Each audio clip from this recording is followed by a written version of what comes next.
Hey, it's Tim. I haven't had a chance to react and watch the Humane Pin launch video. I've seen a lot about it. Unfortunately, have heard a bit about it, but I wanted to form my own opinion and capture it here. I'm trying to make more videos about tech, so I think reaction videos are just going to be the easiest thing for me to do. Hit record, switch between perspectives here on my Mac, and share my thoughts. This thankfully is only 10 minutes, so we can get through it pretty quickly. I've already got it loaded up here just on YouTube in the background. Hopefully Content ID doesn't kill this video, but let's have a watch and see what this launch video is about. Welcome to Humane. I love how just straight into the product they are. In fact, let me make this into cinema mode. I love how they just walk up to the desk straight away.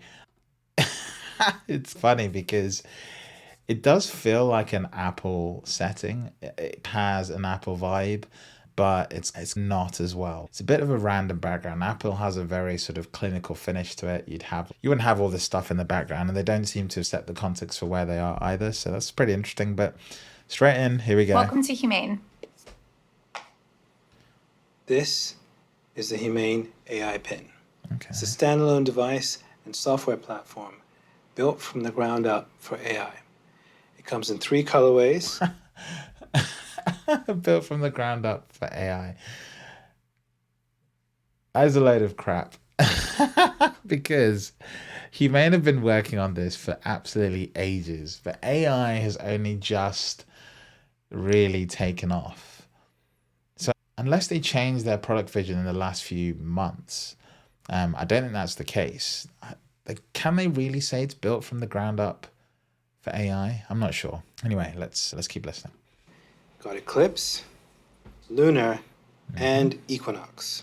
There's 2 pieces, a computer and a battery booster. Now the battery booster powers a smaller battery inside the main computer. And this is how we achieve our all-day battery life.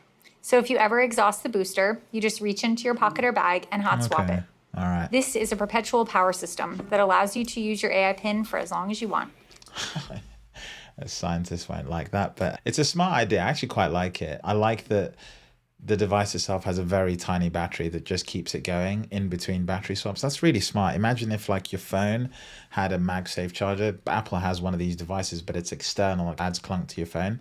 Imagine if your phone just had a little cutout and you could just take a battery and swap it in, and that was the battery. And in doing that, you'd double the phone's battery and just carry the battery charger in your bag or whatever, and it would work. So I actually do that system. I think you should just call it what it is rather than coming up with again Apple-like naming perpetual power.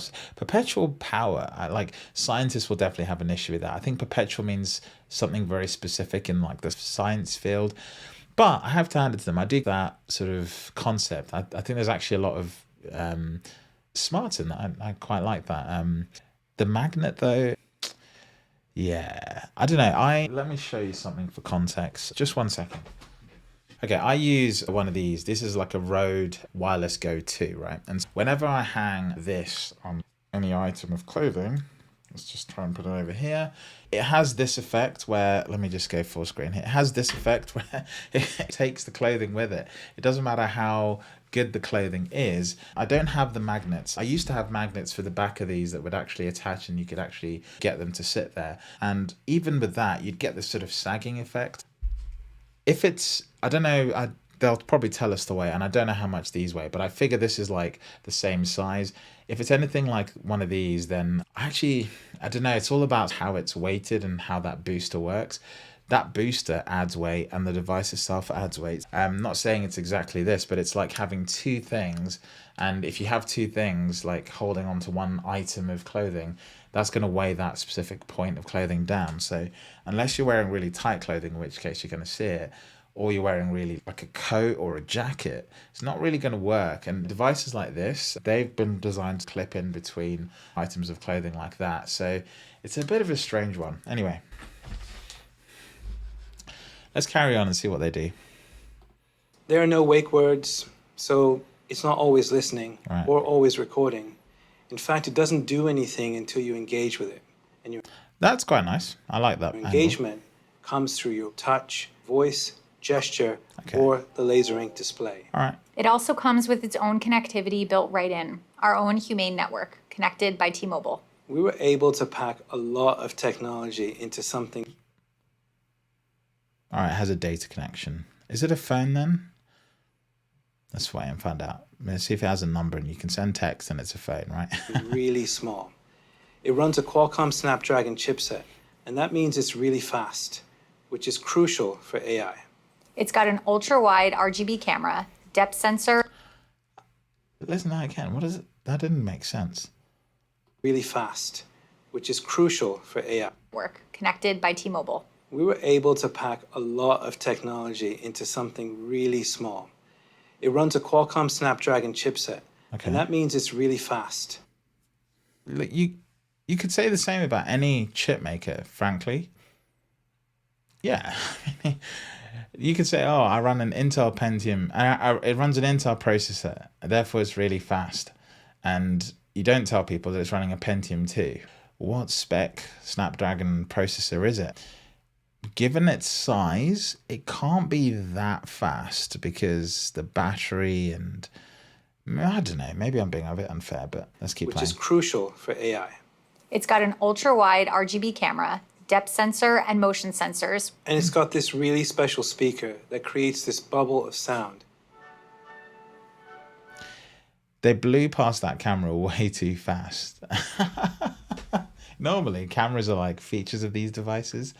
But one thing that's weird about this demo is that they're leading with all the features up front. And then hopefully we get a breakdown of how all this works in detail. So they're rattling through all the features. And I guess I'm more used to like an Apple event. Those are the events I enjoy. But if you look at other events and keynotes, they tend to be a lot longer and they step you through the features.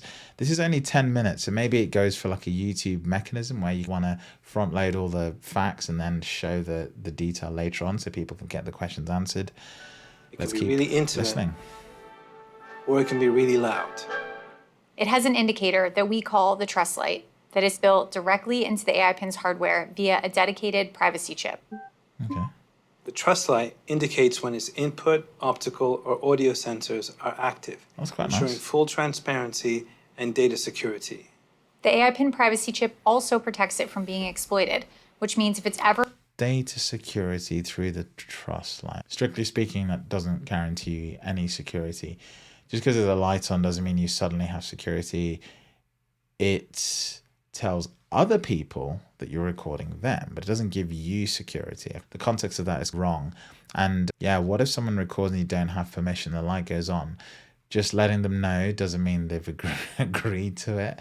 And this happens in society today. People take photos in public and some people don't like being taken photos of, so they'll politely say, hey, can you not do that? Just because there's a light on here doesn't mean people are going to know that this light means that it's doing what it's doing. And also, isn't the societal color for I'm recording red, right? I think I think Facebook did this as well. Let me just play this.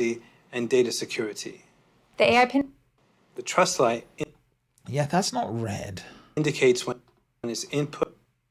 Let's go back a bit. Can I freeze on this Trust Light? Can I? Trust Light indicates. There you go. Oh, let's go back. Yeah, there you go. That's not quite. Maybe it's red and the hue is misleading. I don't know. I think it should just be red. iPhones don't do this, funnily enough, right? They just take a photo. So maybe Apple should put a Trust Light on the back of the camera so people know when you're taking a video. But if I get a camera and I hit record on it, that's a really interesting point, actually. This one, at least, doesn't have a red indicator. I guess it's not video specific. It's not like an FX3, so it doesn't do it. But a lot of other devices, if I was to start recording, let's see if my Rode mics do this. Am I just making a huge assumption? And actually, when I look at devices, I realize that they all don't work like I thought they worked. Yeah, this doesn't have a red light either. Maybe this is a subtle trend that I just didn't really pick up on, but I'm looking at my desk now. There's only really two things that have red lights when they record, and they're obviously designed for this, like an audio device and then a video device, and then you have the on-screen display that things are recording. But actually, maybe not. Maybe I'm being a bit unfair. Anyway, let's keep playing. The truss light indicates when its input, optical, or audio sensors are active, ensuring full transparency and data security. The AI Pin privacy chip also protects it from being exploited, which means if it's ever physically tampered with, it will require service from Humane to restore operation. The AI Pin comes with a beacon that lets you know Okay. when it has something for you. Let's move our face up here. Like messages from trusted contacts or services like cars or food as they come available online in the future. We don't do apps. Humane's OS runs AI experiences that are on device and in the cloud. The OS understands what you need and picks the right AI in the moment. What this means is that you no longer have to search for, download, or manage apps. These AIs are streamed on demand at the speed of thought. Let's play some music. Play the song How Music Makes You Feel Better. We've partnered with Tidal, which you get out of the box, and you can do some amazing things. Really cool things driven by AI, like play music written by Prince but not performed by Prince, or play songs from famous sci-fi films. I've got my music controls. If I go to the left, I can go back. I've got my music. That was an awkwardly long stop. And it's weird that when he puts his hand up, there's nothing there, and then it loads. Maybe that's just being honest and transparent. But this is a different cut, 100%. Maybe this whole video wasn't done in one take. I thought it, up until now, that sort of illusion broke on me. But you see where the camera is now? It would have to be right over his shoulder to get this shot, because you can see his like cheek here and his hand is here. So you have to be like coming in really high. Therefore, we'd see them behind. So we don't actually know if that query successfully ran or not. It could have ran a few minutes later, and for all we know, it's worked and it's been cut together through the magic of post-production. But I'll stop being a skeptic. Yeah, this sounds okay. It sounds fine. I think it'd be pretty frustrating to constantly have to talk to this pin to say, play this playlist. I don't know if you've ever tried it on your Apple Watch or any device. It never gets the playlist right. And 1 in 10 times it's just completely off and starts playing something random. Just having a screen is actually quite nice, but that's maybe what he's pointing out here, that it does have one. Let's have a look at what it can do. If I go to the left, I can go back. If I go to the right, I can skip. If I was to go down, I can pause. And to get back to my home screen. So it's looking at gestures, I think. So these are gestures, and it's maybe able to see which fingers you're clicking, and these are your controls. This looks a bit weird. I'm not going to lie. I'm not going to be walking around in public looking like this. But yeah, fine. These things are weird until everyone has them, right? Like AirPods looked weird until everyone had them. Headphones caused the same uproar when they were released, and then now everyone just has them. I just closed my hand. Okay. Got my clock, weather, and the date. If I tilt my hand up, got nearby. It tells me everything that might be around me and where I am at the same time. I can also use it to ask questions. This could be a really annoying device to use, because this feels like there's an optimal place to hold your hand, and something like your phone allows for a greater range of comfort for something like that, because whether you're holding your phone really far away or really close, it's always legible. You don't have to hold it anywhere. You can hold it in any angle. You can put it up flat on your desk and you can read it. This pin seems to only work at one angle, basically, and it feels like it relies on your hand. If you didn't do it, I'm assuming you wouldn't have the gesture control, and the gesture control probably has an optimal distance, which is why they make you put it in front of yourself. But it's a bit of a strange one, I'm not going to lie. Again, it's probably, once you get used to it, it's totally fine. But the small details, as you start to think of it and you try and imagine yourself using it, you're like, actually, could I do that? Maybe. I have to try it. The same could be said with Apple's Vision Pro, right? That looks like a pretty weird device, but if the experience is sensational, it gets you over that hurdle very quickly. And I have to say, so far, the product, the way it looks, I like the concept. I think there is space for a concept like this. I'm not sure this is the format and this is it. But this idea of no apps and just interacting with essentially an ambient computer driven by AI in this case is cool. I haven't finished watching the video, but what I could say is you could easily see how an Apple Watch could basically do the same thing, right? You got Apple doing the same gestures with the new Apple Watch. The Apple Watch is definitely probably a more capable device than this AI pin in some respects. It's got a data cell, everything's there, and the screen is a lot more legible and a lot more usable because it's got touch, but it's also got gestures. In terms of comparisons to things we know, yeah, I think an Apple Watch is probably the closest competitor to this in any way or form. Just wearing it in different parts of your body. It's either the wrist or your chest. Vision Pro will go on your face. These are just different, the same ideas in different places. Like, when is the next eclipse and where is the best place to see it? This isn't AI browsing the web or grabbing knowledge from all over the internet. The next total solar eclipse will occur on April 8th, 2024. One of the best places to see it is Nazas, Durango, Mexico. I can use it for I do know that it got this wrong from a news article that I saw about this demo. This is a piece of information that I know ahead of time is not correct in this demo. And the discourse that came out about this was they could have fact checked this. Maybe that was the whole play. The whole play was just to be open and honest about it and say, look, it does make mistakes. It maybe did source it from a page that wasn't correct. And everyone who's part of this video production didn't think to check that fact because it sounded right and it was convincing, so convincing they didn't check it. And so, you know, something like this, if I was trying to debug this, I would be really interested to know what was its source, right? Like, how did it arrive at this? And I think that's one of these tough things with AI at the moment. If I could just understand how it got it wrong, I actually might be able to ask a better prompt. For example, if I should have asked it, could you check NASA sources and NASA documentation and Wikipedia specifically maybe as a source for this query, and then give it your query and then it would go and check, and you'd maybe have a higher confidence it would get it right because it's searching a much more narrow curated data source. But anyway, that's by the by. Durango, Mexico. I can use it for messaging, either by voice or laser. Voice or laser. Tell Andrew I'll be there later tonight. Your message to Andrew says I'll be there later tonight. Okay to send? Make me sound more excited. Your message to Andrew says I'll be there later tonight. You could look Can't wait. excited as well. Okay Very to flat. send? Very I don't care Yes. kind of feeling. One of the things I like most about messaging is getting caught up. My AI summarizes what's important, so I don't have to go back and read every message. Catch me up. Yanir asked if you want to get hook fish with Sam this week. Michelle sent some notes about today's design sync. Andy and Adam are on their way over. Or using AI to search through messages. What's the gate code that Andrew sent me? The gate code that Andrew sent is 7361. Before, I'd have to scroll through a long text chain to the last time I went to Andrew's house. Of course, you can make a phone call. Call Yanir. Hey, Hey, Yanir. Can you help me with this demo? be right there. Thanks.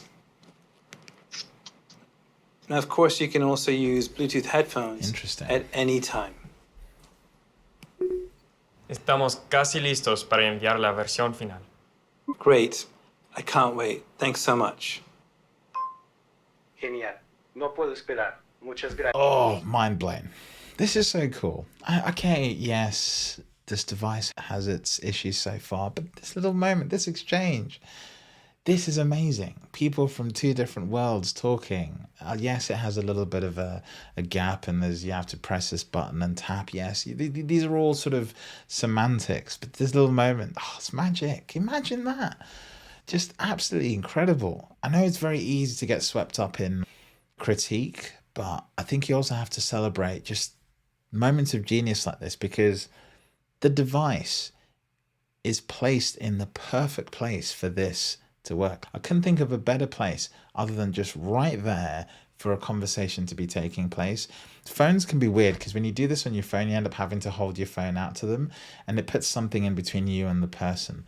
Just being able to have a clear vision of sight and have this thing playing audio in between you, I think is really nice. I don't know why I'm getting excited about it, but I think it's quite cool. So what happened there is the AI auto-detected Spanish, interpreted to English, Right. and replied back to Yanir in Spanish with my intonation. I can Okay, so- also force it into any language I'd like to speak or understand. Wowzers. With computer vision, the AI can recognize objects. And we're starting with health and I'm not nutrition. sure this is good, I've but got okay. goals that I've set up in my AI that I no longer need to think about. How much protein? A half a cup of almonds has 15 grams of protein. Great. Has 15 grams of protein. Great. No longer need to think about. How much protein? I'm trying to figure out if that's actually half a cup. I can't really tell because what is a cup? So many different countries will have different definitions of what a cup is, right? Is a cup a teacup? Is it a measuring cup? What cup? And what's the source again? Are you going on the web looking at BBC Food? What are you looking at? I don't know.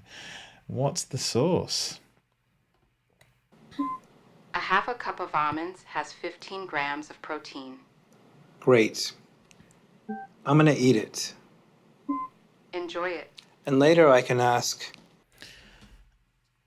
If I think that was a bit of a mistake. It said a half a cup of almonds is this amount of protein. It didn't say, I've estimated that the amount of protein you're holding based on that number is 15 grams. And it's just skipped through that and just said, great, I can ask it about that. Hold on, I think that's what he's going to say. how much protein have I had today? You have had 22 grams of protein today. It's really cool. Okay, so like you also can't verify if that's actually the case because he didn't ask it up front and then ask it again to see that it did the maths correct. So you're just hoping that the 22 was either what he actually just logged or it was 15 and there was already some in there. It gets just so complicated very quickly. It's just, what is going on? The problem is, I think, is we've been held to high standards with Apple keynotes where they go on for an hour and a half and then you can rip apart the details, the slides, all become specifics. You've got previous devices so you can actually benchmark against previous things as well. So When it comes to super retail, interesting. the AI Pin allows you to shop in the real world, hold up an item to learn more about it, and transact seamlessly on the go without relying on screens. All right. How much is this online? This is $28 online. Great. Buy it. When you want to take a photo, just double tap. That's a very privileged world view. You just walk into a bookshop, pick up a book. How much is this book? Yeah, buy it. Boom. Insta buy. It's a little bit debt tone, but anyway. That's a real shame, isn't it? Because you're out in the real world, you're in a bookstore, the book's right in front of you, but for some reason, you're going to go buy it online. Surely the motivator for that is it cheaper in the store than online? That's surely the thing I'd ask. And then you'd buy it in the cheapest place if you happen to go to the book. But then also sometimes if you're actually a book lover and you're going to a bookstore, you're going to buy it in the bookstore. You're going to pull out your pin. And no one in a bookstore pulls out the Amazon app and starts buying the books on Amazon. And that's already possible today. So it's a bit of a weird demo. Tap. Oh, whoa. Don't skip past the photos. We need to see what they're like. Just double tap. Well, you don't leave them on... We don't leave them on screen for that long. It's difficult to vet them. There must be two people wearing the AI pin. Okay, there we go. Let's go forward. The whole scene and generating Interesting. a gorgeous image. It'll remember everything you input into notes and then recall what's relevant. Where should Ken and I grab dinner tonight? Here are some recommendations for you. Sushi Ron, Shisen, and Elephant Sushi. Now, how did it know? Because I had input a note a while ago that Ken like sushi, to manage and access all your data, including photos, videos, and notes. There's a company called Rewind AI, and it's a piece of Mac software, and it basically records everything that's on your screen at a particular moment in time. And when you join meetings, it can also record audio.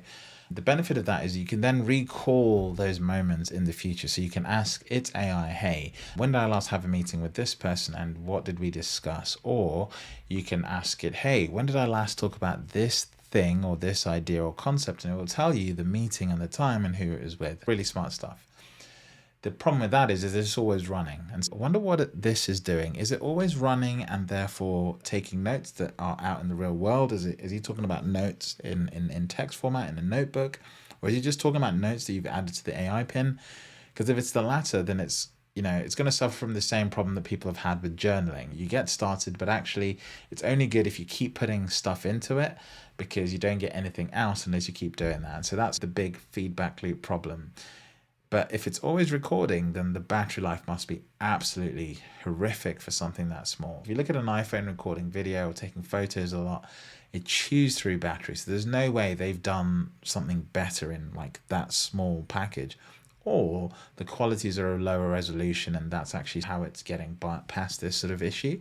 I maybe assume they're also doing a lot of processing in the cloud to save stuff from running on the device, but even then, the data connection to just continuously upload this stuff is probably going to be tanking the battery life as well. So there's a lot of, again, mechanics that are just Humane not provides quite a right. central hub called Humane.Center. This platform is designed to simplify your interaction with the AI pin from setup through daily. This feels like a Figma animation in After Effects or something. I never take these for what they are until you've actually seen someone use it and this logged in, and this is all filled with the vision of where the product will be, not what the vision actually is. Use. When you purchase the AI pin, you're asked to onboard with Humane via a privacy-protected portal. By sharing information with the AI pin up front, you're ensuring that by the time you take your personal AI pin out of its box, the device knows you and your preferences. That's quite smart. Let's Apple take a should do look that, at honestly. accessories. I cannot believe that in this day and age, you buy a device from Apple and you still have to go through device transfer. Yet I use iCloud for everything. Photos, when I switch the phone on, it should just have everything that I've been, to the second when I switch it on. It should already have everything that was on my other phone. To me, it's not hard to do if they're just smart about that sort of pre-setup. And I think Apple is looking at doing this with charging up the devices, making sure they have the latest OS. I'd love them to go further and actually just have it. So if I order from apple.com, let's say today, and it's coming tomorrow, by the time it gets shipped, it should already have a backup of everything that's on my phone right now. I don't even mind if you send a notification to my phone and say, hey, can you back up everything as of now? And that's a necessary part of the purchase process. And then when I get the device tomorrow, it's only syncing the remaining days worth of stuff that it's missed. That is, I'm sure, possible to do with enough technology. Anyway, that's a super big tangent. This is something that I really like about what OpenAI, Humane have done here. Sorry. We'll start with our clip that we've designed that allows you to wear the AI pin on any large article of clothing and attach it onto handbags as well. It has a clip that can extend and really get onto any kind of thickness. I'm going to take this one and attach it. It's magnetic, just like all of our accessories. And I'll put it on Bethany so you can see how it works. So I'm extending the arm, and then I can rotate it however Bethany wants it to go.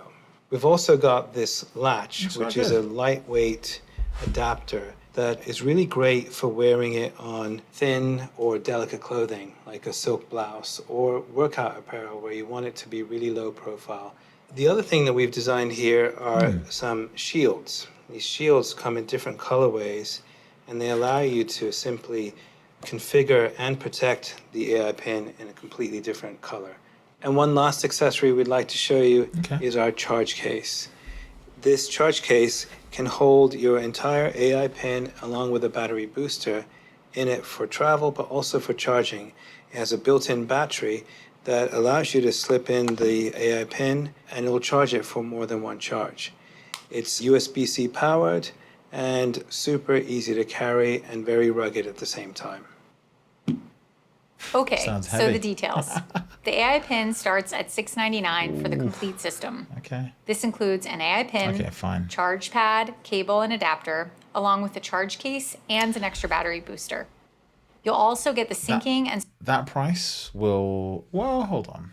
storage of all your photos and videos, full access to our growing suite of AI-powered services with no limits on the number of queries you can. Is WhatsApp part of that? I say WhatsApp because I use WhatsApp. It's not. T-Mobile, probably only American for now. Some weird mix of apps, isn't it? Microsoft, Google, OpenAI, Slack. Okay, so what about Facebook and Meta? Like, such a weird mix of companies, and it doesn't specify what exactly from these companies. And those might just be things they use, but maybe they don't have any partnership with them, so you can't guarantee that these are like nice experiences. They could just be using the same API that other apps can use, and therefore they can also claim this capability. Compose, along with unlimited talk, text, and data with a dedicated cell phone number for your AI Pin That's a phone. via the Humane Network, all for just $24 a month. Wait, what? We are so excited to finally unveil the AI Pin and can't wait for you to begin trying it for your via the Humane Network, all for. So there's a price to buy the device, and there's a necessary $24 a month contract. It's like buying an iPhone and then being perpetually indebted to Apple. After a year of that, it'd be interesting to know where their margin is, right? Is the $24 a month going to T-Mobile and all the data and infrastructure costs of running these things? And are they making their money in the pins? Or yeah, it'd be interesting to break that down. You never get that detail, but analysts do that down the road, and you get a picture of where the money's going and for what just it's needed $24 for. a month. We are so excited to finally unveil the AI Pin and can't wait for you to begin trying it for yourselves. Okay. It is our aim at Humane to build for the world not as it exists today, but as it could be tomorrow. One where we can take the full power of AI everywhere and have it weave seamlessly into our everyday lives. For us, the AI Pin is just the beginning. Oh, what's this? Funded by, oh, wow. I don't know who these people are. Oh, okay.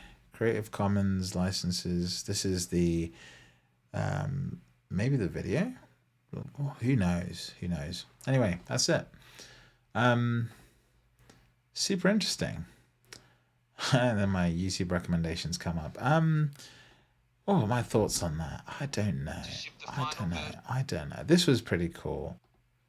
There's definitely bits of technology here that I think are really smart. I've not seen elsewhere, and I'm sure these ideas exist. They just never really found their way into devices in a logical way. The thing I really compare this to is like my Apple Watch Ultra, right? I see my Apple Watch Ultra as having the same level of computing capability as this, or if they're telling me it's less, then I'd really love to see what the experience is like without a screen, because I do that I can easily see information on my Apple Watch. I do it all the time, and I don't have to be deliberate about it. Like my phone, I can just have it far away and still see the time and still see everything I need to. That's a pretty interesting thing. Anyway, hopefully this has been a useful video. What did you think of the device? Let me know. We won't get it in the UK anytime soon, so I'm probably going to be feeding off other tech YouTubers once they've got their devices out. But yeah, that's super interesting. Thanks for watching, and I'll see you in the next one.